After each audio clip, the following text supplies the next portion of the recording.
नमस्कार साथियों, मैं हेमराज चौधरी आप सभी का इस ऑनलाइन प्लेटफॉर्म में हार्दिक स्वागत करता हूं। चलते हैं आज राजस्थान के हिस्ट्री और कला संस्कृति से संबंधित क्वेश्चनों को लेकर बात करते हैं आगे के क्वेश्चनों की। देखते हैं सबसे पहला क्वेश्चन जो आपकी स्क्रीन पर दिखाई दे रहा है। बात करते हैं, देखो पहला क्वेश्चन, महाराणा प्रताप के दरबारी विद्वान जिसने मुहूर्तमाला ग्रंथ की क्या की है, रचना की है। आपको पता है महाराणा प्रताप का एक दरबारी था, उस दरबारी ने आपको पता मूर्तमाला नामक ग्रंथ की क्या की है, रचना की है। ध्यान रखना, तो वह कौन सा व्यक्ति है, तो देखो रामा सांधु तो है नहीं, माला सांधु भी नहीं है, ताराचंद भी नहीं है, तो चक्रपाणी मिश्र नामक व्यक्ति था जिसने यहां पर उस समय महाराणा प्रताप के दरबार में रहते हुए मूर्तमाला नामक ग्रंथ की क्या की है, रचना की है। संतोष थालो, राम राम सर जी, बिल्कुल Ram Ram. Success is certain for मी, जय महावीर स्वामी, राम राम, बिल्कुल सक्सेस। अलक्ष्मीणा, राम राम, राधे राधे। आगे की बात करते हैं, देखो विद्या धाकर, राम राम, सभी को नमस्कार, मेरा प्यार भरा नमस्कार। आगे की बात करते हैं, क्वेश्चन नंबर 2। एक बार देखो, हल्दी घाटी के युद्ध से पूर्व महाराणा प्रताप से समझौता करने के लिए अकबर ने निम्नलिखित में से किसे भेजा था। हल्दी घाटी के युद्ध से पूर्व महाराणा प्रताप से समझौता करने के लिए अकबर ने निम्नलिखित में से किस व्यक्ति को भेजा था। तो आपको पता होना चाहिए, ये तो रोजाना ही जिक्र कर रहे हैं पर। तो उस समय सैयद हाशिम को नहीं भेजा, शाहबाज खान को नहीं भेजा, गाजी खान को नहीं भेजा, अमीर जलाल खान को भेजा था। आपको पता नवंबर 1572 ईस्वी के अंतर्गत भेजा था। आपको पता पहली बार जलाल खां कोची को भेजा था, आपको पता होना चाहिए, है ना। हाँ, चलो आगे की भी बात करते हैं। एक बार क्वेश्चन नंबर 3 की बात कर लेते हैं। मेवाड़ के किस महाराणा ने अजमेर दरगाह के लिए 4 गांव अनुदान में दिए। मेवाड़ का कौन सा शासक था जिसने अजमेर दरगाह के लिए 4 गांव क्या कर दिए थे, अनुदान में दे दिए थे, क्योंकि इस दौरान यहाँ पर दरगाह का क्या करवाना था, निर्माण करवाता। पारस जैन हूं गुरु जी। अच्छा पारस, ठीक है, थैंक यू, जान गया भाई, पारस जान गया, है ना। चलो, success is certain for me, है ना, पारस जान गया ना, I am a new student, कोई दिक्कत नहीं है ना। देखो आगे की बात करते हैं, क्वेश्चन नंबर 3 की। तो देखो एक बार, तो इस दौरान किसने दिया था, तो संग्राम सिंह ने नहीं दिया, फतेह सिंह ने नहीं दिया, अमर सिंह द्वितीय ने नहीं दिया, किसने दिया था, जगत सिंह ने दिया था। अजमेर दरगाह के लिए निर्माण के लिए 4 गांव क्या किए थे, दान में दिए थे। ध्यान रखना, किसने, जगत सिंह प्रथम ने। ध्यान रखना ये बात है ना। आगे की भी बात करते हैं। एक बार जिन लोगों ने इस वीडियो को लाइक नहीं किया, सभी एक बार इस वीडियो को क्या कर दो, लाइक कर दो ना। आगे की बात करते हैं, देखो क्वेश्चन नंबर 3 की भी बात करते हैं। नेणसीरी ख्यात की बात करते हैं ना, में गुइलों की कितनी शाखाओं का उल्लेख किया गया है। आपको पता है यहां पर नेणसीरी ख्यात के अंतर्गत गुहिलों की जो शाखाएं हैं वो न तो 20 है, न 42 है, न 36 है, लेकिन 24 शाखाओं का क्या किया है, इसमें उल्लेख किया। वैसे गुहिलों की बात करूं तो देखो यहां पर 2 प्रकार की शाखाएं हैं, 2 प्रकार की क्या है, शाखाएं हैं। एक तो आपको पता है कौन सी है, आपको पता है यहां पर एक तो गुहिलोत कहलाए, है ना, गुहिलोत कहलाए, गुहिलोतों, है ना। दूसरों की बात करता हूं, राणा या रावल की बात करते हैं, राणा या रावल की क्या कर लेते हैं, बात कर लेते हैं। इस प्रकार की 2 शाखाएं भी है। और वैसे नैनसिरी ख्यात में कितनी शाखाओं का उल्लेख मिलता है, 24 शाखाओं का उल्लेख भी मिलता है। ध्यान रखना ना। हाँ, गुहिल और सिसोदिया, बिल्कुल गुहिल और बात करते हैं सिसोदिया, यानी सिसोदिया राणा रावल में आता है। ध्यान रखना ना, सिसोदिया की बात कर लेते हैं ना। तो देखो सिसोदिया की भी बात कर लेते हैं, देखो बिल्कुल, है ना। गुहिलों की बात कर लेते हैं, दूसरा यहाँ पर सिसोदिया का, क्योंकि सिसोदिया गांव की जागीर इनके हाथ में थी, तो सिसोदियों की बात कर लेते हैं ना। हाँ बिल्कुल, और ये सिसोदियों के जो शासक थे वो राणा या रावल कहलाते थे, बिल्कुल ये बात होना चाहिए ना, बिल्कुल सही बात है। आगे की भी बात करते हैं। गुहिल वंश का पहला शासक कौन था। आपको पता है गुहिल वंश का पहला शासक कौन था, तो ये आपको बिल्कुल पता होना चाहिए, क्योंकि अपने बहुत बार इस वीडियो को पढ़ चुके हैं। तो देखो अमर सिंह नहीं था पहला शासक, राणा हमीर को नहीं माना जाता, क्षेत्र सिंह को नहीं माना जाता, बप्पा रावल को माना जाता है। जो आपको पता है ये बप्पा रावल गुरु इनका हारित ऋषि था, हारित ऋषि। उस हारित ऋषि की आपको पता है क्या करता था, ये हारित ऋषि की गायें चराता था, हारित ऋषि की क्या करता था, ये गायें चराता था। ध्यान रखना ने, गायें चराता, आपको पता है ये कौन, यहां पर बप्पा रावल, ये भी पता होना चाहिए। बिल्कुल बिल्कुल गाय चराते थे। हाँ बिल्कुल प्राचीन, बिल्कुल बिल्कुल सर, है ना। हाँ, संतोष थालोर, सर आप बहुत अच्छा पढ़ाते हो, बिल्कुल संतोष, आपकी जैसे लोगों का मेरे साथ एक हृदय से जुड़ना एक बहुत अच्छी बात है, और आप ये मानते हो तो मुझे और उन्नति की ओर ले जाएगा, है ना। चलो फिर हरित ऋषि ने, हाँ बिल्कुल, उपाधि दी थी बप्पा। हाँ बिल्कुल, ये जो आपको पता हारित ऋषि ने उपाधि प्रदान की थी, आपको पता है। और उपाधि किसकी दी थी? बप्पा रावल की। बिल्कुल बिल्कुल बप्पा रावल की उपाधि प्रदान की थी, ध्यान रखना है। हाँ बिल्कुल है ना। ईद के चांद वाले गुरु जी को पूजा का नमस्कार। बिल्कुल पूजा, आपका प्यार भरा नमस्कार हम स्वीकार करते हैं, और हमारा भी प्यार भरा नमस्कार आप क्या करें, एक बार स्वीकार करें। इसके आगे की बात करते हैं। देखो क्वेश्चन नंबर 6 की, मेवाड़ के किस शासक के समय जावर में चांदी की खान से खनन प्रारंभ हुआ था? आपको पता है यहाँ पर जावर की जो खान है वो कहां पर है? उदयपुर में। और यहां पर आपको पता चांदी की खान निकली थी। लेकिन उस समय कौन शासक था, तो ये भी पता होना चाहिए। तो उस समय एक शासक था, आपको पता है, क्षेत्र सिंह नहीं है, रतन सिंह नहीं है, कुंभा नहीं है, कौन है? लक्ष्य सिंह लाखा। ध्यान रखना, कौन शासक था? लक्ष्य सिंह लाखा ने। बिल्कुल राणा लाखा या लक्ष्य सिंह लाखा के समय में जावर में चांदी की खान निकली थी और इन्होंने खुदवाया था। ध्यान रखना ये बात भी है ना, कुंभा नहीं था ना, कुंभा नहीं था, लक्ष्य सिंह लाखा था, ये ध्यान रखना है ना। चलो आगे की बात करते हैं। एक बार संगीत पर लिखे गए निम्नलिखित ग्रंथों में से कौन सा राणा कुंभा द्वारा रचित है? संगीत पर लिखे गए निम्नलिखित ग्रंथों में से कौन सा राणा कुंभा के द्वारा रचित है, उसकी भी बात करते हैं। देखो बात करें 7 नंबर के क्वेश्चन की, तो देखो कुंभा के द्वारा, राणा कुंभा के द्वारा कौन कौन से ग्रंथ लिखे गए, तो देखो एक बार संगीत राज कुंभा के द्वारा लिखा गया, संगीत मीमांसा लिखा गया, सूड प्रबंध लिखा गया, रसिक प्रिया लिखा गया। इसका मतलब चारों ग्रंथ कुंभा के द्वारा लिखे गए, ये पता होना चाहिए। हाँ बिल्कुल मीणा, बिल्कुल सही बात है ना। आल करो सर, कर दो सर जी। बिल्कुल पूजा कर दिया मैंने, है ना। हाँ बिल्कुल बिल्कुल सक्सेस मैंने कर दिया है। हाँ Priyanka Garo, hard work is the formula for success. हाँ बिल्कुल प्रियंका, बिल्कुल जैसे तू कर रही है ना वैसे सभी को करना चाहिए। हाँ सभी हार्ड वर्क करते हैं, जो बच्चे यहाँ पर जुड़े हुए हैं तो रेगुलर बने रहते हैं, ये सबसे बड़ी खुशी की बात है। और यहाँ पर हार्ड वर्क सब करते हैं, और ये एक दिन ये सफल भी होंगे। ध्यान रखना, कोई किस पोस्ट पे बैठेगा, और पोस्ट पे बैठ बैठ करके इस जो देश के अंतर्गत जो बुराइयां हैं उनको दूर करने के काम करेंगे, है ना। हाँ बाकी आपको पता है कई लड़के ऐसे भी होते हैं, चाहे कई लड़कियां ऐसी भी होती है, जैसे बात करते हैं दिव्या मित्तल जैसी की, जो टेबल के नीचे से रिश्वत लेते हैं। तो ऐसे लोग भी होते हैं, लेकिन वो जल्दी घर चले जाते हैं, ध्यान रखना। हाँ बिल्कुल, रसिक प्रिया गीत पर टीका लिखा था प्राची जैन। सर मेरे लिए भी दुआ करो नौकरी लग जाए। प्राची जैन बिल्कुल आपकी नौकरी लगेगी, आप रेगुलर बने रहो, बस तैयारी करते रहो। आपको पता परिश्रम और जो मेहनत करते हैं ना उसका फल देर सवेर मिलता ही है, और उसका फल मीठा होता है, ध्यान रखना। हार्ड वर्क इज वर्शिप, बिल्कुल smart work okay dear sister, है ना। हार्ड वर्क इज वर्शिप है, इसका मतलब परिश्रम की पूजा होती है,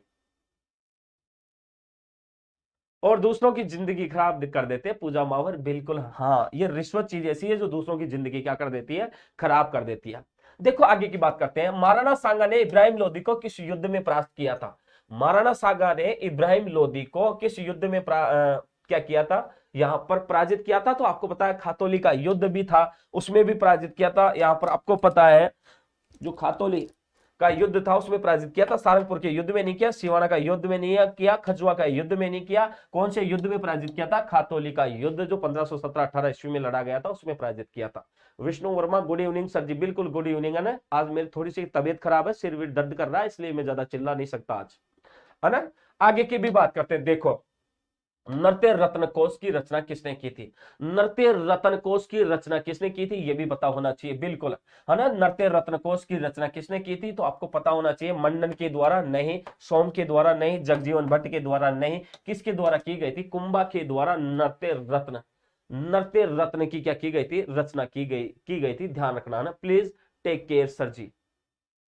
हाँ बिल्कुल बिल्कुल सक्सेस, बिल्कुल बेटा, है ना। संतोष था, सर मैं नौकरी लग जाऊंगी तो सबसे पहले आपके पास आऊंगी। बिल्कुल संतोष थाल, और बहुत बढ़िया आपकी जो दिल की भावना है। अगर इतना साफ दिल आपका है ना तो आपको नौकरी से कोई रोक नहीं सकता। अगर आपके मन में यह है कि मैं गुरुजी से सफलता अर्जित कर रही हूं ना, और उस व्यक्ति से मैं एक बार जाकर के मिलती हूं और उनको एक खुशी की मिठाई में खिलाती हूं ना, तो आपको नौकरी से कोई रोक नहीं सकता। बस ये भावनाएं तो इंसान को सफलता दिलाने में बहुत बड़ा कारगर होती है।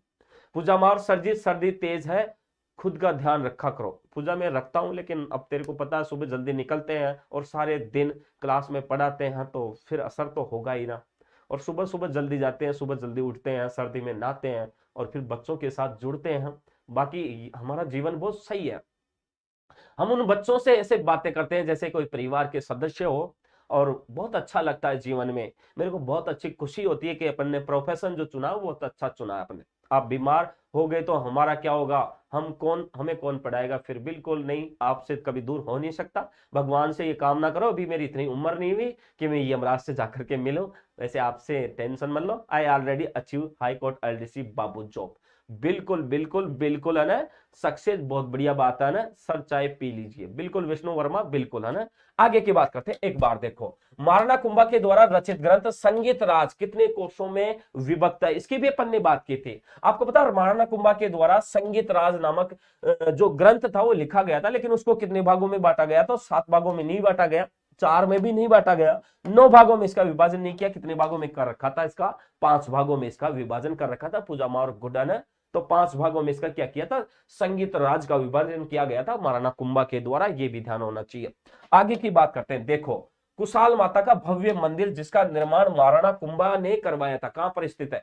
आपको पता है कुशाल माता का मंदिर है, भव्य मंदिर है, जिसका निर्माण आपको पता है किसके द्वारा करवाया गया था? कुंभा के द्वारा करवाया गया था। ऐसा मंदिर कहां पर स्थित है उसकी भी बात करते हैं। आपको पता है कुशाल माता का मंदिर उदयपुर में नहीं हो सकता, कुंभलगढ़ में तो है ही नहीं, ओसिया जोधपुर में भी नहीं है, बदनौर भीलवाड़ा के अंतर्गत है। ध्यान रखना, बदनौर भीलवाड़ा के अंतर्गत क्या है? कुशाल माता का मंदिर है। ये भी आपको क्या होना चाहिए? पता होना चाहिए। बिल्कुल, हाँ बिल्कुल बिल्कुल है ना। हाँ आगे की भी बात करते हैं, एक बार देखो सारंगपुर का युद्ध आपको पता 1437 ईस्वी में लड़ा गया था, किन राज्यों के मध्य हुआ था? ये भी बात कर लेते हैं। आपको पता है एक युद्ध लड़ा गया था सारंगपुर का युद्ध, और ये जो सारंगपुर का युद्ध था ना, आपको पता उस समय मेवाड़ और मालवा के शासकों के बीच क्या हुआ था? ये लड़ा गया था 1437 ईस्वी के अंतर्गत। बाकी इनके दौरान इनसे कोई ताल्लुक, इनका संबंध नहीं है। बिल्कुल है ना। तो मेवाड़ के शासकों और मालवा के शासकों के बीच कौन सा युद्ध लड़ा गया था? सारंगपुर का युद्ध 1437 ईस्वी में लड़ा गया था। यह भी ध्यान होना चाहिए। बाकी आगे की भी बात करता हूं, देखो चंपानेर की संधि किन राज्यों के बीच हुई थी? तो चंपानेर की संधि की भी बात कर लेते हैं। तो चंपानेर की संधि आपको पता किन किन के बीच हुई थी? तो एक बार देखो सर जी, आज मैं बिल्कुल भी मस्ती नहीं कर रही हूं क्योंकि आपकी तबीयत खराब है। बहुत बढ़िया पूजा, आपने मेरे को समझा, बहुत बढ़िया। आप जैसे बच्चे मुझे बहुत अच्छे लगते हैं, और वैसे आप बहुत समझदार हो, ऐसी कोई बात नहीं है। अब आपकी उम्र भी गृहस्थी जीवन में जाने वाली हो गई है, ऐसे घबराओ मत हो, क्योंकि आप समझना ही पड़ेगा।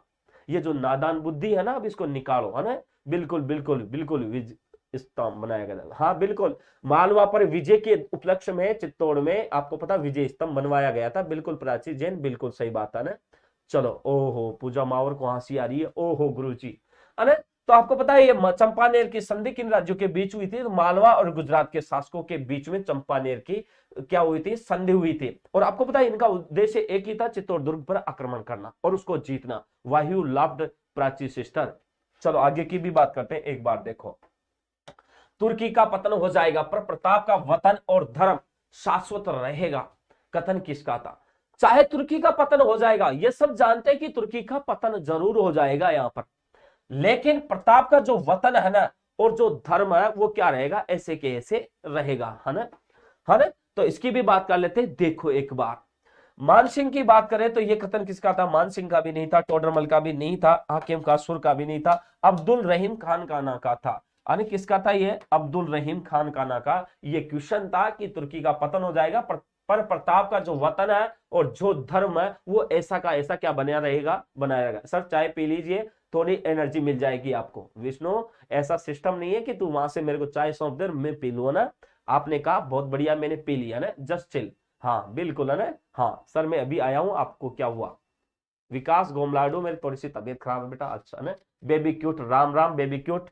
आगे की भी बात करते हैं। देखो 15 नंबर के क्वेश्चन की बात करते हैं। प्रताप की मृत्यु के समाचार के समय अकबर के दरबार में उपस्थित किस चारण ने प्रताप की मृत्यु पर 56 का वाचन किया था? यह भी बात अच्छी है, यह भी अच्छा क्वेश्चन है। तो देखो प्रताप की मृत्यु के समाचार के समय अकबर के दरबार उपस्थित किस चारण ने प्रताप की मृत्यु पर 56 का वाचन किया था? तो ऐसा कौन सा है? तो जगनिक नहीं था, बाकीदास भी नहीं था, आसिया भी नहीं था, दुर्सा आडा ने यहां पर 56 का वाचन किया था। ध्यान रखना, प्रताप की प्रतिष्ठा को उसने गा करके बताया था। इसमें 56 56 के वाचन के अंतर्गत। ध्यान रखना ये, और ये भी किसमें, मुगल शासक के दरबार में रहते हुए। तो यहाँ पर दुर्सा ऐसा व्यक्ति था जिसने प्रताप की जीवनी को पूरी गा करके यहाँ पर मुगल दरबार में बताया था, ये भी पता होना चाहिए।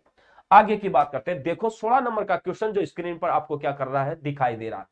यहां पर बात करें, निम्नलिखित में से किस राजपूत शासक ने विजय कटकातु की उपाधि धारण की थी। यहां पर ऐसा कौन सा शासक था जिसने विजय कटकातु की उपाधि धारण की थी, यह आपको पता होना चाहिए। तो महाराजा जसवंत सिंह नहीं था, ये महाराणा कुंभा भी नहीं था, सांगा भी नहीं था, महाराणा राज सिंह था।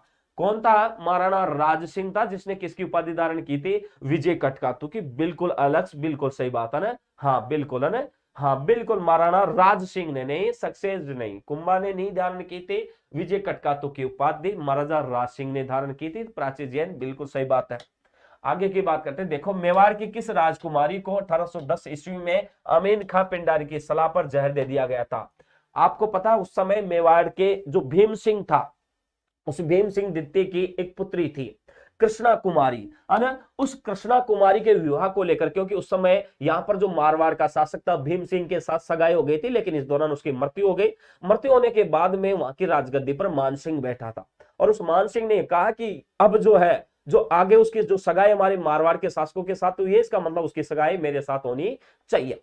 लेकिन इसकी सगाई आमेर के शासकों के साथ कर दिया गया। इस दौरान आमेर के शासकों और मारवाड़ के शासकों के बीच में क्या हुआ, कृष्णा कुमारी के विवाह को लेकर के युद्ध हुआ। लेकिन जब युद्ध नहीं रुका तो इस टोंक के नवाब अमीन खां पिंडारी की सलाह पर कृष्णा कुमारी को क्या कर दिया गया, जहर दे दिया गया था। ये बात भी आपको बिल्कुल सही है ना। 16 में जसवंत सिंह आएगा सर, प्राची जैन। देखो बेटा एक बार देख लेते हैं जसवंत सिंह कैसे आएगा बेटा। विजय कटकातु की उपाधि धारण की थी। विजय कटकातु की महाराणा राज सिंह ने की थी, जगत सिंह और मान सिंह गिंगोली का युद्ध। बिल्कुल बिल्कुल मांगीलाल कटारिया, बिल्कुल है ना। 16 में जसवंत सिंह कैसे आएगा बेटा, प्राचीन नहीं आएगा ना, मार दिया बेचारी को गुरुजी। हाँ बिल्कुल मार दिया ना, और कृष्णा दिवस 1936 में होता है, बिल्कुल सही है, राज सिंह ही आएगा, बिल्कुल है ना।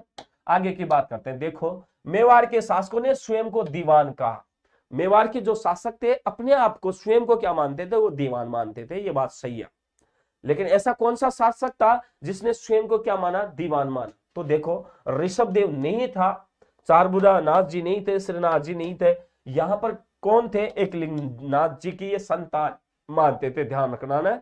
तो एकलिंगनाथ जी के जो मेवाड़ के शासकों ने स्वयं को क्या कहा था, दीवान कहा था कि हम एकलिंगनाथ जी की क्या है, हम दीवान है, क्या है, हम दीवान है, ये शासक मानते थे, ध्यान रखना ना।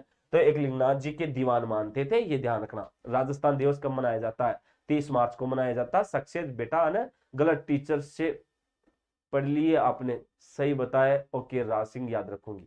हाँ प्राची बिल्कुल बिल्कुल बेटा है ना, और बिल्कुल कन्फर्म है, ये बात है, मुझे सारा पता है ना। हाँ मांगीलाल कटारिया की बात करें तो एकलिंगनाथ जी की बात करते हैं। तो देखो तो एकलिंगनाथ जी के जो आपको पता मेवाड़ के जो शासक थे वो अपने आप को एकलिंगनाथ जी की क्या मानते थे, दीवान मानते थे। प्रियंका जी हाय, बेबी क्यूट हाय बोल रहा भाई प्रियंका तेरे को। कच्छी घोड़ी नृत्य की बात करते हैं। देखो अपन ने कल ही पढ़ा था कि ये जो कच्छी घोड़ी नृत्य है ये कहाँ का प्रसिद्ध है, तो आपको पता शेखावाटी। अब आपको पता शेखावाटी कहाँ, कौन सा क्षेत्र आता है, तो सिक्कर भरतपुर धौलपुर जो क्षेत्र आता है वो शेखावाटी क्षेत्र के अंतर्गत आता है। जो झुंझुनू है वो सारा क्षेत्र किसमें आता है, शेखावाटी में। और यहाँ पर कच्छी घोड़ी नृत्य किया जाता है। आपको पता है ये जो नृत्य है ना, ये नृत्य कैसा नृत्य है, तो आपको पता है ये व्यावसायिक नृत्य है, पैसे के बदले में किया जाता है व्यावसायिक नृत्य। आपको पता है यहाँ पर जो बांस की लकड़ियों से बनाया जाता है और कागज से बनाया जाता है कच्छी घोड़ी, उसको पुरुष धारण करता है और फिर क्या करता है, जो मांगलिक कार्यक्रम होते हैं, जो शादी होती है, उनके अंतर्गत ये किया जाता है। ध्यान रखना, कच्छी घोड़ी नृत्य की बात करते हैं तो अपन, है ना। चलो कल ही बात की थी अपन ने इसकी, तो बिल्कुल व्यावसायिक नृत्य है ना। पूजा बिल्कुल सही बात है। प्रियंका जी कहां से हो, अरे प्रियंका अजमेर से है ना। हाँ बेबी क्यूट है ना। हाँ चलो आगे की बात करते हैं। देखो ये लोकगीत शैली है जो स्थानीय डाकों की दास्तां बयां करती है। यह लोकगीत शैली है जो स्थानीय डाकुओं की क्या करता है, दास्तां बयां करती है। यह नृत्य सबसे पहले राजस्थान के शेखावाटी क्षेत्र में किया गया था और इसे धोती कुर्ता और पगड़ी पहने पुरुषों द्वारा किया गया था। कलाकार कठपुतली घोड़े के अंदर बैठते हैं और अन्य सार्वजनिक समारोह में नृत्य करते हैं। इस नृत्य को क्या कहा जाता है, बिल्कुल अपने अभी पढ़ा था, ये बिल्कुल सही बात है। तो क्या कहा जाता है ना, गेर नहीं है, कालबेलिया नहीं है, भवाई नहीं है, कच्छी घोड़ी नृत्य है, बिल्कुल है ना। बिल्कुल है ना। 19 नंबर क्वेश्चन निकालो सर। पूजा माहौर बेटा निकाल लेते हैं, कोई दिक्कत नहीं। कच्ची घोड़ी नृत्य, अरे सॉरी सॉरी सॉरी बेटा, गलती हो गई ना। भावी अध्यापिका, बिल्कुल है ना। हाँ बिल्कुल बिल्कुल, ये गलती हो गई अपने से है ना, मैंने उसको देखा नहीं, एक बार ध्यान रखना। अपन ने लिखा भी है, अपनी कहीं गलती नहीं है, देख ले पूजा, व्यावसायिक नृत्य लिखा आपने, वहां ऑप्शन में लगा दिया होगा, लेकिन व्यावसायिक नृत्य है, ध्यान रखना। अपनी कहीं गलती नहीं है, वो सामुदायिक नृत्य पर मेरा फोकस नहीं गया था ना। हाँ अरे सर जी सुनो, हाँ बिल्कुल, ध्यान किधर है गुरुजी? अरे आज तबीयत खराब है पूजा, समझा कर, है ना। हाँ सीकर से क्यूट आप, है ना। चलो हाँ बिल्कुल कोई बात नहीं, तो अपने इधर लिख दिया ना प्रियंका। हाँ आगे की बात करते हैं, देखो इसके आगे की बात करें, निम्न में से कौन सा नृत्य होली से संबंधित नहीं है? निम्न में से कौन सा नृत्य है जो होली से संबंधित नहीं है, उसकी भी बात कर लेते हैं। देखो बात करता हूं यहां पर, निम्न में से कौन सा नृत्य होली से संबंधित नहीं है, तो होली से नृत्य कौन सा संबंधित नहीं है, इसकी भी बात कर लेते हैं। देखो एक बात आपको पता, चंग नृत्य की बात करें तो ये चंग नृत्य किससे संबंधित है? होली से संबंधित है, ध्यान रखना ना। किससे संबंधित है? ये होली से संबंधित है। गेंदर नृत्य भी होली से संबंधित है, गैर नृत्य भी होली से संबंधित है, लेकिन पनिहारी नृत्य होली से संबंधित नहीं है ना। बिल्कुल पनिहारी नृत्य किससे संबंधित नहीं है? होली नृत्य से संबंधित नहीं है। आपको पता है ये जो पनिहारी नृत्य है, यह है युगल नृत्य है। ये कैसा नृत्य है? युगल नृत्य। कौन कैसा नृत्य है? ये युगल नृत्य है। इसका मतलब लोग और लुगाइयां दोनों क्या करती है, साथ साथ क्या करती है, ठुमके लगाती है, बस है ना। तो इसमें लुगाई भी भाग लेती है और इसमें लोग भी भाग लेते हैं, और दोनों बढ़िया क्या करते हैं, ठुमके लगाती है पनिहारी नृत्य के अंतर्गत। तो इस दौरान इसे युगल नृत्य माना जाता है। और पनिहारी गीत गाया जाता है। कौन सा गीत है? पनिहारी गीत, है ना। पनिहारी गीत गाया जाता, ध्यान रखना, है ना। पानी लेने जाऊं, है ना, लगातार बता, लगाकर बताओ ठुमका। आज मैं लगा भी देता पूजा, मेरी इच्छा भी हो रही थी कि मैं नाचू बस, है ना, मैं छम छम नाचू बस, है ना। महिला पानी भरने जाती है तब गाते हैं रहा, लेकिन आज मेरे क्या है, बिल्कुल मेरी तबीयत ठीक नहीं है, इसलिए ना बाकी मेरे को ठुमके आ रहे हैं, आज ऐसे कर करके नाचते हैं ना, मुझे ठुमके आ रहे हैं बस, है ना। आगे की भी बात कर लेते हैं। देखो 22 नंबर के क्वेश्चन की बात करें, निम्नलिखित में से कौन सा मेवलोक नृत्य है जिसमें स्त्री और पुरुष दोनों क्या करते हैं, भाग लेते हैं? आपको पता है मेव नृत्य कहां पर किया जाता है, तो अलवर भरतपुर क्षेत्र में किया जाता है। तो इसकी भी बात कर लेते हैं। देखो आपको पता है जिसमें मेवलोक नृत्य कौन सा है, तो लूर नृत्य नहीं है, गैर नृत्य नहीं है, चरी नृत्य नहीं है, कौन सा नृत्य है? रणबाजा नृत्य, ध्यान रखना है। कौन सा नृत्य है सर? ये क्लास है। हाँ तो बालाजी का भक्त सर, ये क्लास ही तो है। क्या गुरुजी नहीं नाच सकते क्या? और हिस्ट्री वाले गुरुजी तो मदारी होते हैं, जोकर होते हैं ना, ओके क्यूट, बट हम तो बाबा रामदेव जी के दीवाने हैं। और प्रियंका मांझा छोरी, है ना।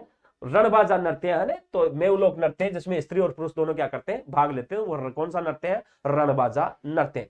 वैसे देखा जाए तो इस रणबाजा नृत्य को रतवई नृत्य के नाम से भी जाना जाता है। किस नृत्य के नाम से भी जाना जाता है? इसे रतवई नृत्य के नाम से भी जाना जाता है। आपको पता है यहां पर इंडोनी संक्रिया, आपको पता है आप यहां पर रणबाजा नृत्य के अंतर्गत जो अलवर क्षेत्र में मेव जाति के द्वारा किया जाता है ना, कहां पर किया जाता है? ये अलवर क्षेत्र में, अलवर क्षेत्र की बात करते हैं। वैसे वो जो इंडोनी जो संक्रिया है वो बात करता हूं मैं इसके आगे की, है ना। हाँ ईश्वर एक, ओके प्रियंका सिस्टर, है ना।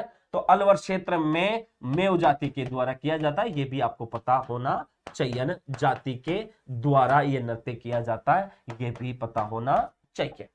आगे की भी बात करते हैं। देखो 23 नंबर के क्वेश्चन की बात करें तो रतवई लोक नृत्य संबंधित है। कौन सा लोक नृत्य है? रतवई नृत्य की बात कर लेते हैं। तो रतवई नृत्य आपको पता है, अभी अपन ने पढ़ा था कि हाड़ौती क्षेत्र से नहीं है, मेवाड़ क्षेत्र से नहीं है, मालवा क्षेत्र से नहीं है, कहां से क्षेत्र से है? मेवाड़ क्षेत्र। और मेवाड़ क्षेत्र में अलवर और भरतपुर क्षेत्र आता है, अलवर व भरतपुर क्षेत्र आता है, थोड़ा सा ध्यान रखना, है ना। यहाँ पर जो जाति निवास करती है, जाति की आपको पता होना चाहिए, तो जाति कौन सी है? मेव जाति, है ना। उस मेव जाति के द्वारा किया जाता है, ध्यान रखना है। बिल्कुल मेवात, बिल्कुल मेवात क्षेत्र, ध्यान रखना है। आगे की भी बात करते हैं। एक बार देखो क्वेश्चन नंबर 24 की बात कर लेते हैं। सभी एक बार इस वीडियो को लाइक कर दो, जिन्होंने लाइक नहीं किया, मांगीलाल कटारिया आप भी लाइक कर दो, आपने लाइक नहीं किया इस वीडियो को ना। आगे की बात करते हैं। राजस्थान का संक्रिया नृत्य किससे संबंधित था? अभी बात कर रहा था मैं, आपको पता है जो नृत्य है संक्रिया नृत्य, वो आपको पता 13 ताली नृत्य में शामिल नहीं हो सकता, सरिया में भी नहीं हो सकता, भील में नहीं हो सकता, कालबेलिया जाति में। आपको पता कालबेलिया जाति के द्वारा कई नृत्य किया जाते हैं, ये भी पता होना चाहिए। देखो बात करता हूं, देखो इसके अलावा इंडोनी है, इंडोनी नृत्य भी किया जाता है। आपको पता है संक्रिया नृत्य भी किया जाता है। इसके अलावा पनिहारी द्वारा भी किया जाता, पनिहारी नृत्य भी किया जाता, आपको पता कालबेलिया जाति के द्वारा। आपको यह भी पता होना चाहिए स्त्रियों द्वारा आपको पता बागड़िया नृत्य भी किया जाता है। यहाँ की जो स्त्रियां हैं, वैसे जाति की बात कर लेते हैं तो जाति है एक, आपको पता जाति कौन सी है, बागड़िया। बागड़िया जाति की, बागड़िया जाति की स्त्रियों के द्वारा ना, जाति की स्त्रियों के द्वारा नृत्य किया जाता है। बागड़िया जाति की स्त्रियों के द्वारा यह नृत्य किया जाता है, यह भी पता होना चाहिए ना। बागड़िया जाति के द्वारा क्या किया जाता है, यहाँ पर नृत्य किया जाता है। सॉरी सर लेट हो गया, मोहित जल्दी आया करा ना। हाँ बागड़िया है, भगड़िया नहीं है, ध्यान रखना। किसको लाइक करूं, वीडियो को लाइक कर मांगेलाल, ज्यादा दिमाग मत लगाए, कोई जानकार नहीं है गुरु। बावड़ा विकास अभी से गुड नाइट है ना। चलो आगे की बात करते हैं। देखो 25 नंबर के क्वेश्चन की भी बात कर लेते हैं। निम्नलिखित में से कौन सा युगल नृत्य है, बिल्कुल सही बात बोली है इसने। तो निम्न में से कौन सा ऐसा नृत्य जो युगल नृत्य है ना। हाँ देखो चरी नृत्य युगल नहीं है, गिंदड़ भी नहीं है, मांदल नृत्य भी नहीं है। संकरिया नृत्य को क्या मानते हैं, युगल नृत्य मानते हैं। थोड़ा सा ध्यान रखना, संकरिया नृत्य को क्या मानते हैं, युगल नृत्य मानते हैं, है ना। आपको पता है यहां पर उसके बाद में मैं बात करता हूं 26 नंबर के क्वेश्चन की, सुमेलित नहीं है। निम्न में से कौन सा सुमेलित नहीं है, उसकी भी क्या कर लेते हैं, थोड़ी सी बात कर लेते हैं। देखो एक बार, राय नृत्य भील जाति के द्वारा किया जाता है, वाला नृत्य ग्रासिया के द्वारा किया जाता है, संकरिया नृत्य कालबेलिया के द्वारा किया जाता है। लेकिन पनिहारी नृत्य आपको पता है यहां पर किस जाति के द्वारा किया जाता है, डामोर जाति के द्वारा नहीं किया जाता, यहां पर ये मेव जाति के द्वारा किया जाता है। इसका मतलब ये मेव जाति के द्वारा किया जाता है, ध्यान रखना है ना। हाँ बिल्कुल संतोष थाल और सी गलत है यहाँ। आगे की बात करते हैं। देखो द्विचक्री नृत्य क्या है, द्विचक्री नृत्य की बात हो रही है यहाँ पर। आपको पता है ये जो नृत्य है ना, वो मुख्य रूप से भील जाति के द्वारा विवाह के अवसर पर किया जाता है। इस नृत्य में आपको पता है 2 चक्र पूरे होते हैं, अधूरे चक्र नहीं, 2 चक्र क्या होते हैं, पूरे होते हैं। और इस कारण 2 चक्र पूरे होने के कारण उसमें से जो महिला और पुरुष 2 चक्र बनाते हैं, इसमें से आपस में क्या करते हैं, ये आपस में अंदर और बाहर होते हैं, इसलिए क्या कहलाता, द्विचक्री नृत्य कहलाता है। यह भी पता होना चाहिए। तो आपको पता होना चाहिए विवाह के अवसर पर भील पुरुषों और महिलाओं के द्वारा घेरा बनाकर किया जाने वाला नृत्य, फाल्गुन में पुरुषों द्वारा किया जाने वाला नृत्य, नाटिका के रूप में मंचित, इनमें से कोई नहीं। तो आंसर कौन सा होगा अपना, 1 नंबर का आंसर हो जाएगा, बिल्कुल है ना पूजा, 1 नंबर का क्या हो जाएगा, आंसर हो जाएगा। इसके आगे की भी बात कर लेते हैं थोड़ा सा। देखो कौन सा नृत्य सहरिया जनजाति के द्वारा नहीं किया जाता है, कौन सा ऐसा नृत्य जो यहां पर सहरिया जनजाति के द्वारा नहीं किया जाता, उसकी भी अपन क्या कर लेते हैं, बात कर लेते हैं। देखो एक बार झेला नृत्य की बात करें तो झेला नृत्य सहरिया जाति के, जनजाति के द्वारा किया जाता है। बात करता हूं इसके बाद में, तो यहां पर देखो शिकारी नृत्य, ये शिकारी नृत्य है की बात करें तो जेला नृत्य नहीं किया जाता ना, जेला नृत्य सहरिया जनजाति के द्वारा नहीं किया जाता, शिकारी नृत्य भी नहीं किया जाता, बिछुआ नृत्य भी नहीं किया जाता। और यहाँ पर क्या है, द्विचक्री नृत्य किसके द्वारा किया जाता है, सहरिया जनजाति के द्वारा किया जाता है। ज्ञान वर्मा बिल्कुल सही बात है ना। हाँ द्विचक्री नृत्य सहरिया जनजाति के द्वारा किया जाता है। आपको पता है ये बिछुआ नृत्य, बिछुआ आपको पता सनी देओल की एक मूवी थी, उसके अंतर्गत ये गाना गया था, बिछुआ बिछुआ ने, हाँ होठों पे गीतवा है ना, हाँ ऐसा कुछ करके गाना था, ध्यान रखना। आगे की भी हेलो है ना, आगे की भी बात करते हैं। क्वेश्चन नंबर 29 की भी क्या कर लेते हैं, थोड़ी सी बात कर लेते हैं। देखो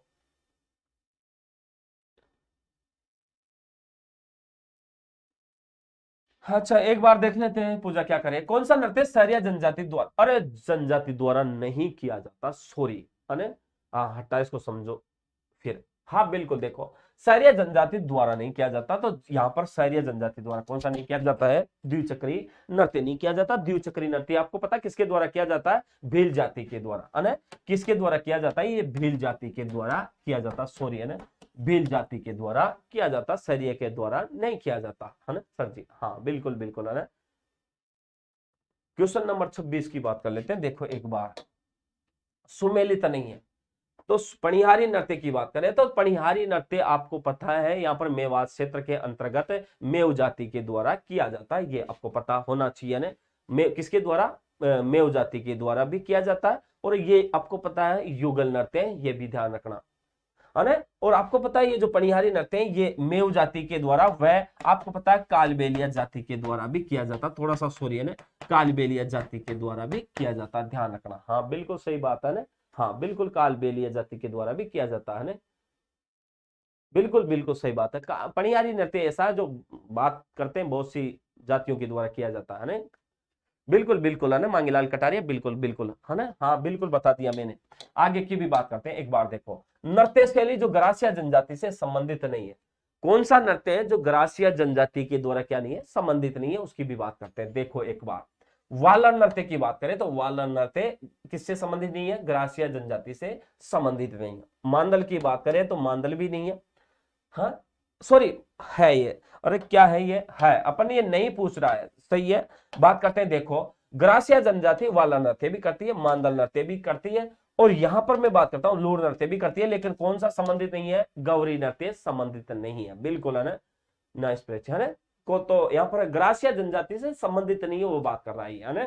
तो यहाँ पर अपन समझ रहे थे कि ये ग्रासिया से संबंधित कौन सा नृत्य है, तो अपने को पता ज्यादा ऑप्शन दिखे तो इसका मतलब संबंधित नहीं पूछ रहा। सर जी आज आपको आराम की जरूरत है, बिल्कुल मेरे को बहुत ज्यादा चक्कर आ रहे हैं ये मान ले, प्लीज टेक रेस्ट गुरुजी, है ना, कोई दिक्कत नहीं है ना मोहित, बिल्कुल सर जी आपको आराम की जरूरत है, हाँ बिल्कुल है, मैंने बता दिया। पर देखो ध्यान रखो ग्रासिया जनजाति से संबंधित नहीं है तो गौरी नहीं है, और बाकी सब संबंधित है। आगे की भी बात करते हैं, देखो किस लोक नृत्य में पुरिया को नृत्य का मुख्य क्या माना जाता है, पात्र माना जाता है। 30 नंबर के क्वेश्चन की क्या हो रही है यहाँ पर बात हो रही है। गुरु आजकल क्लास चुप कैसे हो रहे हो, और आज मेरी तबीयत खराब हो रही है यार। चलो बात करते हैं, देखो पुरिया नृत्य का मुख्य पात्र किसको माना जाता है, तो वालर को माना जाता है नहीं, मांदल को नहीं, भवाई को नहीं, किसको माना जाता है यहाँ पर पुरिया नृत्य का मुख्य पात्र, राय को माना जाता है। किसको माना जाता है, राय को माना जाता है, ये भी पता होना चाहिए ना। हाँ बिल्कुल बिल्कुल है ना। ऑफलाइन टेस्ट सीरीज भी चल रही है क्या, high court LDC BL Sharma, offline test series नहीं बेटा नहीं चल रही है ना। हाँ पुरिया क्या होता है, ये नृत्य का प्रकार होता है, ध्यान रखना ने। तो ये आपको पता है, मतलब एक तरीके से ये राय नृत्य भी करती है, नाटक के रूप में प्रस्तुत किया जाता है, यहाँ पर आपको पता होना चाहिए। भील जाति के द्वारा यहाँ पर ये पुरिया नृत्य किया जाता है, ध्यान रखना है ना। हाँ बिल्कुल बिल्कुल है ना, हाँ सच में जैन हो आप। चलो आगे की बात करते हैं, देखो 31 नंबर के क्वेश्चन की बात करें, निम्नलिखित में से कौन सा कथन असत्य है। 31 नंबर के क्वेश्चन की क्या हो रही है, बात हो रही है। देखो बात करते हैं, देखो असत्य कौन सा है, गिंदड़ नृत्य शेखावाटी क्षेत्र से संबंधित है, बिल्कुल सही बात है। कच्ची घोड़ी में नकली घोड़ों का प्रयोग की सम्मिलित है, बिल्कुल सही बात है। राय और बुढ़िया कालबेलिया नृत्य के मुख्य पात्र नहीं, नहीं है। तेरे ताली नृत्य कामर जाति के द्वारा महिलाओं द्वारा किया जाता है, बिल्कुल सही बात है, लेकिन अपना कौन सा गलत है, तीसरा नंबर का क्वेश्चन गलत है। राय बुढ़िया गौरी से संबंधित है, ध्यान रखना है। राय बुढ़िया कालबेलिया से संबंधित नहीं है, किससे संबंधित है, गौरी नृत्य से संबंधित है। आपको पता गौरी नृत्य जो है भीलों द्वारा सावन भादो में किया जाता है, आपको पता होना चाहिए है ना। हाँ बिल्कुल, ये जो गौरी नृत्य है ये भीलों द्वारा सावन भादो में किया जाने वाला ये नृत्य नाटक के रूप में एक तरीके से प्रस्तुत किया जाता है, इसे ही राय नृत्य के नाम से भी जानते हैं, ध्यान रखना है ना। चलो 32 नंबर के क्वेश्चन की बात करें, गौरी लोक नृत्य मूलतः कहां से संबंधित है, नृत्य मूलतः किससे, अब स्थान तो दिया नहीं, जाति दी है, तो कोई बात नहीं, जाति दी है तो अपन समझ लेते हैं गौरी लोक नृत्य मूलतः किस जाति से संबंधित है। तो 32 नंबर के क्वेश्चन की बात हो रही है, तो देखो एक बार, बिल्कुल देखो एक बार, आपको पता गौरी नृत्य ग्रासिया से संबंधित नहीं है, कालबेलिया से संबंधित नहीं है, कंजर से नहीं है, किससे है, भील जाति से संबंधित है, ध्यान रखना है। किस जाति से संबंधित है, भील जाति से संबंधित है, यह भी पता होना चाहिए। आगे की बात करता हूं, देखो 33 नंबर के क्वेश्चन की बात करूं, भीलों के गौरी नृत्य का अन्य क्या नाम है। भीलों के जो गौरी नृत्य है उसका गौरी नृत्य का अन्य नाम क्या है, घेर नहीं है, गणगौरी नहीं है, गौगौरी नहीं है, कहने का मतलब ये गणगौरी है, ध्यान रखना ना, गलती कर दिया होगा उसने, पुरिया नहीं है, कौन सा है, राय नृत्य को गौरी नृत्य के नाम से भी जाना जाता है, और ये भीलों के द्वारा सावन भादो के महीने में किया जाता है। सर जी आप अपने मेरे पूजा क्या रिपीट कर, एक बार क्या लिखा है तूने, सर जी आपने मेरा स्टेटस नहीं देखा इसलिए आपकी तबीयत खराब हो गई है सर मेरे तो कुछ पल्ले ही नहीं पड़ रहा, बालाजी का भक्त क्या नहीं पड़ रहा तेरे, अभी देख लेता हूँ पूजा, फिर देखता हूँ, लेकिन तबीयत सही हो जाती है कि तेरा स्टेटस देख लेता हूँ, है ना। आगे की बात करते हैं। देखो राय नृत्य संबंधित है।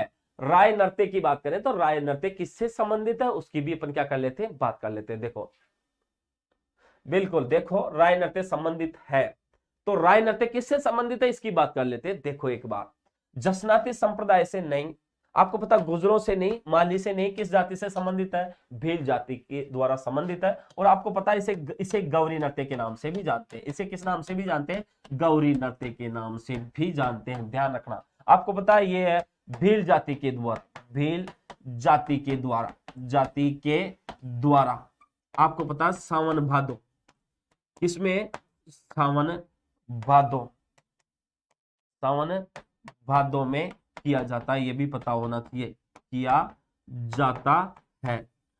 किसमें किया जाता है, ये सावन भादो में किया जाता है, ध्यान रखना है। बिल्कुल बिल्कुल है। आगे की भी बात करते हैं। देखो एक बार, छिद्रित मटका जिसमें दीपक जलता है किस नृत्य की विशेषता है, बिल्कुल सही बात है, ये भी क्वेश्चन अच्छा है। देखो आप कहां से हो, अरे थकी। देखो बात करते हैं 35 नंबर के क्वेश्चन की बात करते हैं। छिद्रित मटका जिसमें दीपक जलता है किस नृत्य की विशेषता है, तो देखो ये भी किससे संबंधित है, तो गरबा से तो संबंधित नहीं है, आपको पता वालर से भी संबंधित नहीं है, चरी नृत्य से भी संबंधित नहीं है, घुड़ला नृत्य है। अब घुड़ला नृत्य क्या है ये भी देखो, आपको पता है ये जो घुड़ला नृत्य है ना, ये जोधपुर में, जोधपुर में किया जाता है, ध्यान रखना है ना। किसमें किया जाता है, ये जोधपुर में किया जाता है। आपको पता उस समय एक जोधपुर का ये एक तरीके से प्रसिद्ध लोक नृत्य है ना। हाँ बिल्कुल, आपको पता जोधपुर का एक शासक था जिसका नाम क्या था, राव सातल देव। उस राव सातल देव ने क्या किया था, उस समय एक अजमेर के शासक का सेनापति था घुड़ले खां। उस घुड़ले खां ने जोधपुर में एक तालाब पड़ता था जिसके अंतर्गत आपको पता है वहां पर कई महिलाएं जो अर्धनग्न रूप में स्नान कर रही थी। उन अर्धनग्न महिलाओं के द्वारा, अब इन महिलाओं की मतलब लड़कियों की संख्या थी, कहने का मतलब 140 लड़कियां थी जो अर्धनग्न कपड़े पहन करके क्या कर रही थी, यहां पर स्नान कर रही थी। ये घुड़ले खां वहां से गुजर रहा था तो उनको देख लिया और सबको बंदी बना करके कहां पर ले जाना चाहता था, अजमेर में ले जाना चाहता था। सर जी राव चंद्रसेन को भूला बिसरा राजा क्यों कहते हैं, अब बताओ। हाँ बिल्कुल बिल्कुल सही बात है, कभी याद आया कभी भूला, है ना। हाँ तो इस दौरान क्या हुआ, इस दौरान यहां पर उस समय राव सातल देव ने जब इस बात का पता लगा तो उसने यहां पर घुड़ले खां को क्या करवा दिया, उसका सिर कटवा दिया गया। इन लड़कियों ने उसके सिर को लेकर के पूरे जोधपुर में घर घर घूमी और इस उपलक्ष्य में क्या कर दिया गया, 1490 ईस्वी में आपको पता राव सातल देव के द्वारा यहां पर घुड़ला महोत्सव का आयोजन करवाया गया। घुड़ला महोत्सव की बात कर लेते हैं, कौन सा महोत्सव है, घुड़ला महोत्सव की बात कर लेते हैं। और इस घुड़ला महोत्सव की जो शुरुआत की है वो 1490 ईस्वी में की है, ये भी आपको क्या होना चाहिए, पता होना चाहिए, है ना। किसका, 1490 ईस्वी के अंतर्गत क्या हुआ, इसका यहाँ पर क्या हुआ था, घुड़ला महोत्सव की राव सातल के द्वारा यहाँ पर जोधपुर में इसका आयोजन करवाया था, ये भी पता होना चाहिए। अरे ज्ञान रुक जा रे सर, आप बहुत अच्छा पढ़ाते हो, नाय संतोष थालर बहुत बढ़िया है ना, ज्ञान को नए सर जी क्यों कहा जाता है, अरे भूतनी प्रियंका घारो भूला बिसरा राजा इसलिए कहा जाता कि क्योंकि उसे कई चीजें याद नहीं रहती थी, कभी कभी भूल जाता था फिर याद आ जाती थी, तो ऐसे इसलिए कहा जाता उसे ना। आगे की बात करते हैं। देखो घुड़ला नामक नृत्य शैली का संबंध राजस्थान के किस शहर से है, अब आपको पता है यहाँ पर भीलवाड़ा से नहीं है, उदयपुर से नहीं है, जयपुर से नहीं है, कहां से संबंधित है, जोधपुर से संबंधित है घुड़ला नामक नृत्य शैली, ध्यान रखना। आगे की भी बात करते हैं। एक बार देखो 37 नंबर के क्वेश्चन की बात कर लेते हैं। मारवाड़ के प्रसिद्ध घुड़ला उत्सव, घुड़ला नृत्य की शुरुआत जोधपुर के किस शासक के काल में हुई थी, तो आपको यह पता होना चाहिए राव सातल देव के द्वारा हुई थी, इनके द्वारा नहीं की गई थी। और इसके द्वारा कब की गई, 1490 ईस्वी के अंतर्गत की गई थी, ध्यान रखना है। हाँ किसके द्वारा, राव सातल के द्वारा 1490 ईस्वी में की गई थी, ध्यान रखना इस बात को।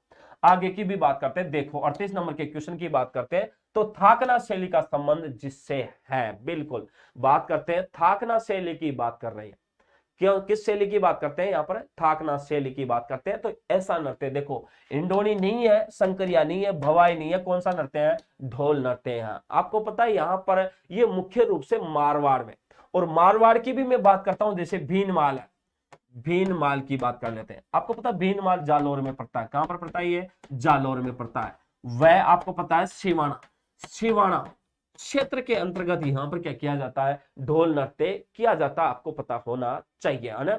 यहाँ पर आपको पता उस समय यहाँ पर सरगड़ा और ढोली जाति के पुरुषों के द्वारा क्या किया जाता है, ये आपको पता है यहाँ पर एक सांचलिया संप्रदाय है, उस सांचलिया संप्रदाय के द्वारा शादी के अवसर पर किया जाता है, ये भी पता होना चाहिए। और यहाँ पर ये जो ढोल है ना, यह थाकना शैली में बजाया जाता है, यह ढोल ढोल आपको पता है यहाँ पर थाकना शैली में बजाया जाता है। कौन सी शैली में, थाकना शैली में बजाया जाता है, ध्यान रखना। कौन सी शैली में बजाया जाता है, बजाया जाता है, कौन सी शैली में बजाया जाता है, थाकना शैली में बजाया जाता है, ध्यान रखना है। हाँ, ढोल को बजाने को थाकना बोलते हैं। हाँ बिल्कुल बिल्कुल, जो शैली है बजाने की वो क्या है, थाकना शैली कहलाती है। ज्ञान मार्केट से अक्षय ब्रो मेरी जान। अरे आगे की बात करते हैं। देखो निम्न में से कौन सा लोक नृत्य जालौर जिले का प्रतिनिधित्व करता है, तो बिल्कुल बम नहीं करता, गिंदर नहीं करता, चंग नहीं करता, कौन सा नृत्य करता है, ढोल नृत्य। यहाँ पर आपको पता जालौर क्षेत्र है, और जालौर में भी आपको पता भीनमाल की बात करते हैं। मोहित धाकर गुरु जी आप मिलने नहीं आए, सेना व्यास ने ढोल नृत्य को प्रसिद्ध किया था।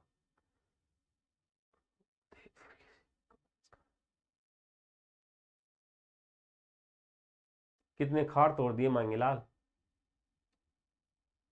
चलो आगे की बात करते हैं। देखो 40 नंबर के क्वेश्चन की बात करते हैं। प्रसिद्ध राजस्थानी लोक नृत्य की गुलाबों का संबंध कहां से है, तो आपको पता गुलाबों का संबंध है, गुड़ला से नहीं है, बागड़िया से नहीं है, पणियारी से नहीं है, किससे संबंधित है, कालबेलिया नृत्य से। किसका संबंध है यहाँ पर, गुलाबों से संबंधित है। आपको पता है देखो गुलाबों की अगर मैं बात करूं तो जन्म की बात करता हूं। देखो किसकी बात करता हूं, जन्म।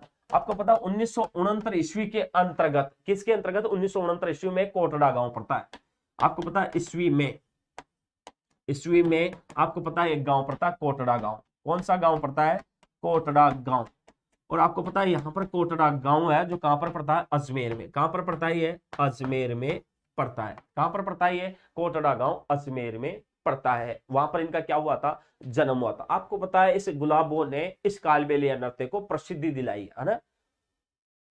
गुलाब बहुत पसंद है मुझे सर जी। पूजा तुझे किसी ने गुलाब नहीं दिया क्या, जो तुझे पसंद है, हाँ बावड़ी। देखो तो इस दौरान आपको बता, गुलाबो जरा इत्र गिरा दो, अजमेर में जन्मी। हाँ बिल्कुल बिल्कुल बिल्कुल सही बात है मोहित, बिल्कुल है ना।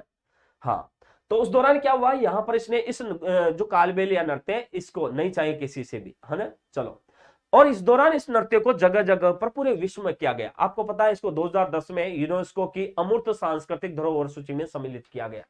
आपको पता है 2010 में, 2010 ईस्वी में यूनेस्को की अमूर्त सांस्कृतिक धरोहर, अमूर्त की बात कर रहे हैं यहाँ पर, अमूर्त की बात कर लेते हैं। अमूर्त सांस्कृतिक